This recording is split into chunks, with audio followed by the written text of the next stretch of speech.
Ya, buenos días, doctora.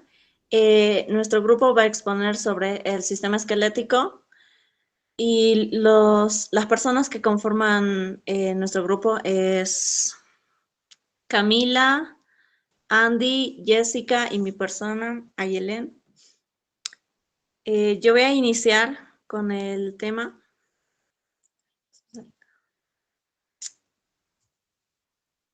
Camila se ha salido. El esqueleto axial. El esqueleto axial es el conjunto de huesos que constituyen el eje del cuerpo. Siguiente.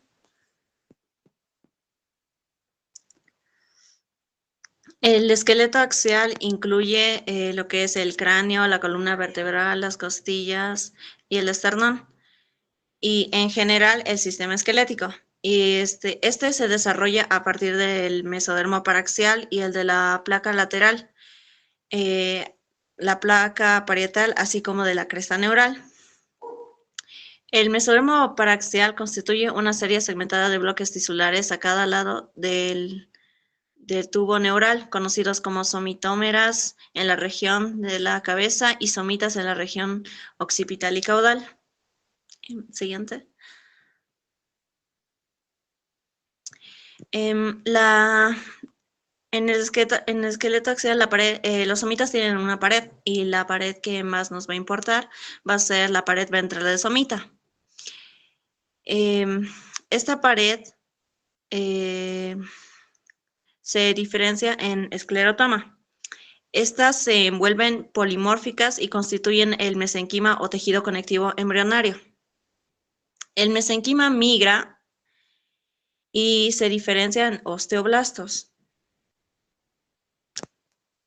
Siguiente.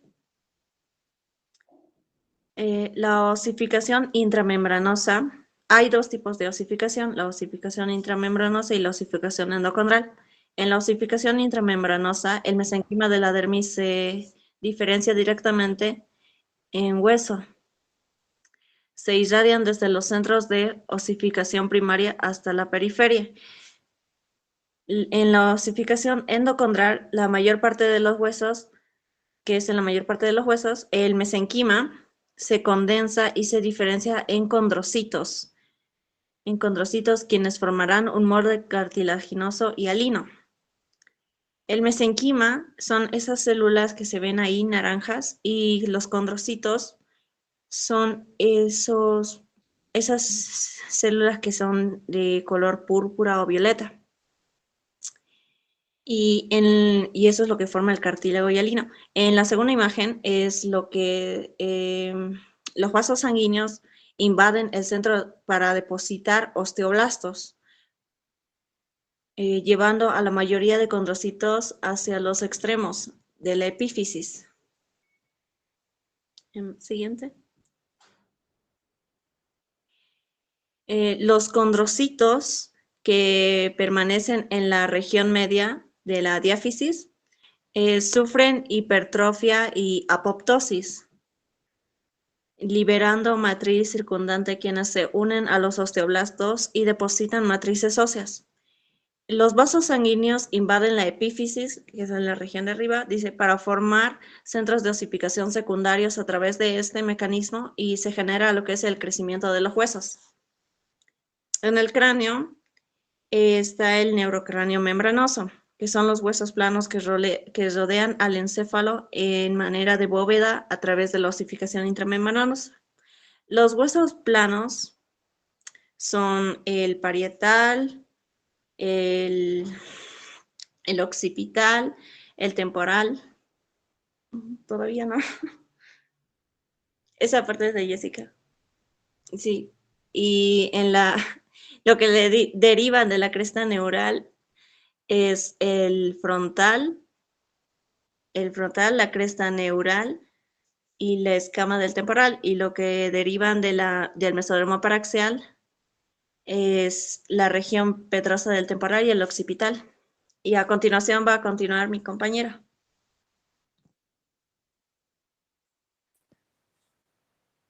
El neurocráneo membranoso. también conocida como como carlota y bóveda craneal. Esta es la parte del cráneo que se desarrolla a partir de membranas embrionarias, a diferencia de neurocráneo cartilaginoso que se desarrolla a partir del cartílago o la osificación intermembranosa, un proceso en el cual las células mese- las células mesenquimales se diferencian directamente en osteoblastos para formar hueso. El siguiente.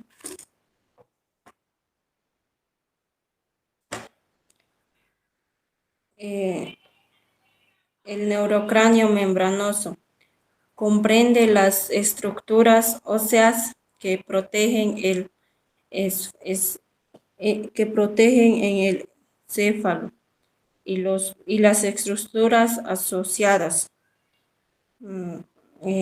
Estas estructuras incluyen el hueso frontal, los huesos parietales, el hueso occipital y el hueso esfenoides y el hueso etmoides. Durante el desarrollo embrionario, estas estructuras óseas se forman a partir de centros de osificación que se funcionan para dar lugar a la bóveda craneal completa. El siguiente.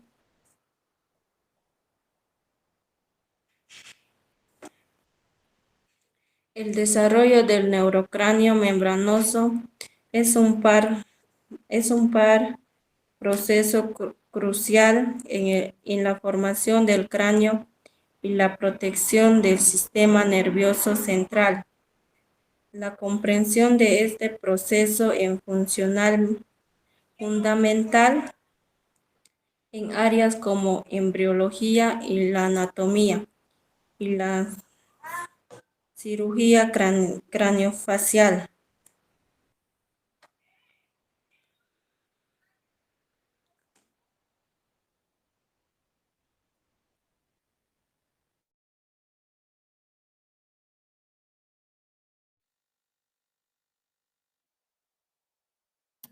Ya. El crecimiento y desarrollo. Uy, uy, uy.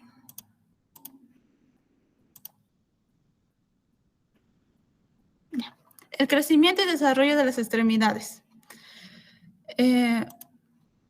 La cintura escapular y la pélvica con forma de esqueleto apendicular. Las yemas. Al inicio, las yemas de las extremidades están constituidas por un núcleo mesenquimatoso que derriba de la capa parietal del mesodermo de la placa lateral, formando los huesos y los tejidos conectivos de las extremidades. Esto se encuentra cubierto por una capa de ectodermo de las células cúbicas. El ectodermo se localiza en el borde distal de las extremidades, se engrosa y da origen a la cresta ectodérmica apical, que en el dibujo podemos ver dónde está el ectodermo y dónde está la cresta ectodérmica apical. El desarrollo de las yemas.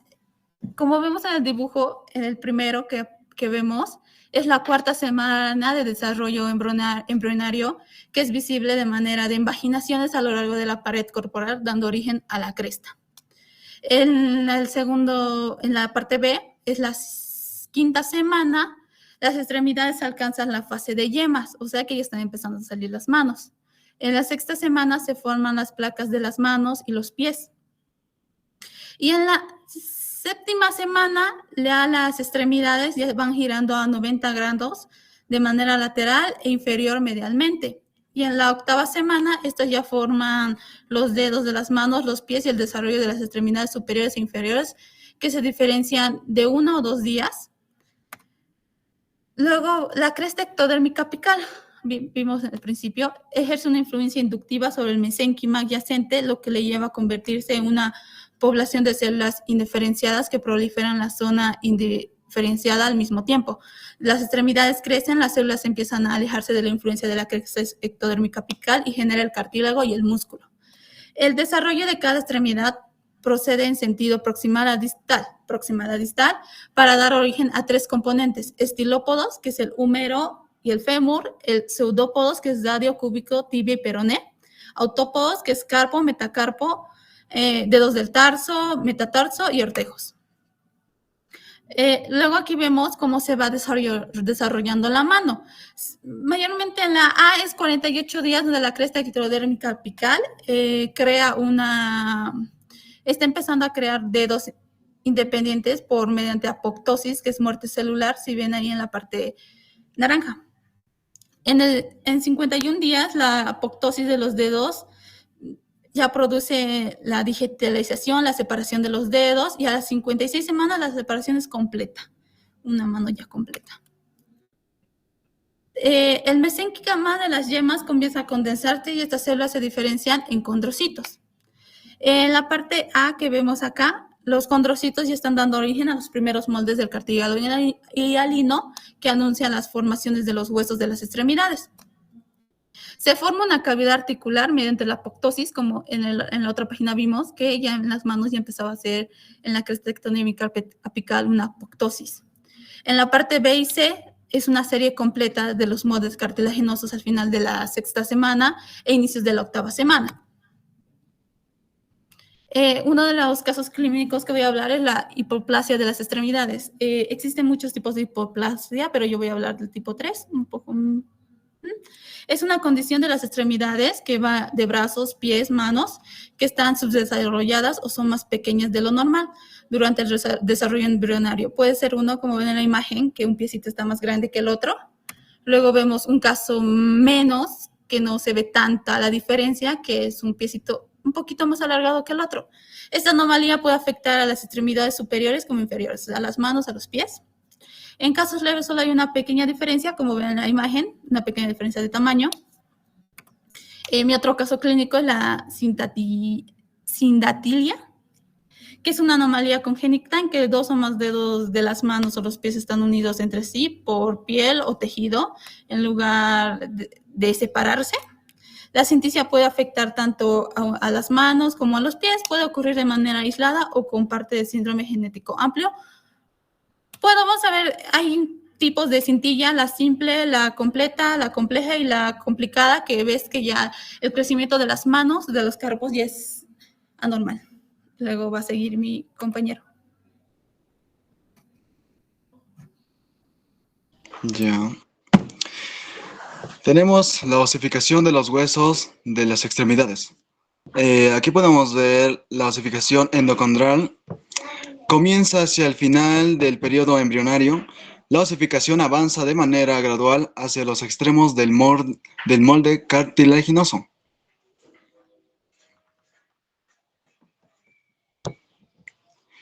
La formación del hueso endocondral, esta está formada por 4 bases. La primera es las células del mesenquima comienzan a condensarse y diferenciarse en condrocitos, como podemos ver en la primera imagen. En el segundo podemos ver que los condrocitos forman un molde cartilaginoso del futuro hueso. En la tercera y cuarta imagen se pueden ver los vasos sanguíneos que invaden el centro del molde cartilaginoso, llevando osteoblastos, las células condrocitas, en proliferación a los extremos de los huesos. Los condrocitos ubicados en la parte medial sufren apoptosis y hipertrofia, al tiempo que mineralizan la matriz.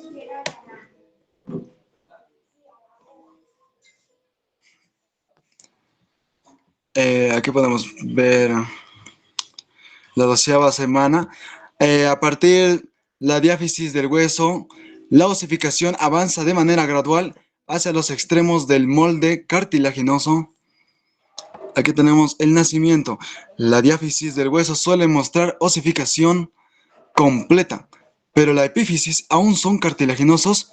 Sin embargo, surgen centros de osificación en la epífisis.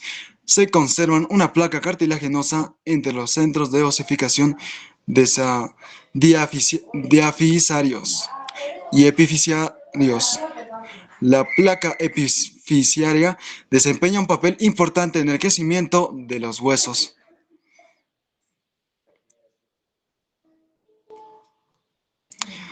Podemos ver aquí también las tres partes del un hueso largo, hueso pequeño y huesos irregulares. En el hueso largo, la placa epifisiaria se encuentra en cada extremo. El hueso pequeño solo existe en uno de sus extremos.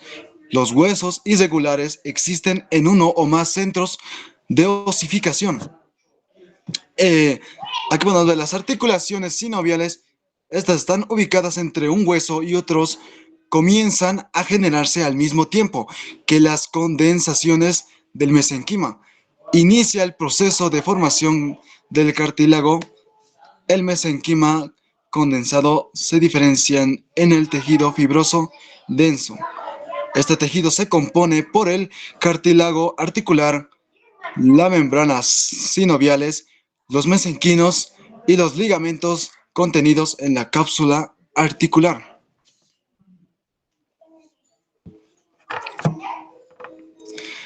Podemos ver la ausencia congénita.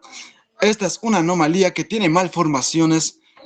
Un ejemplo sería el síndrome de craneosinostosis, que esta presenta sinostosis. El craneosinostosis es...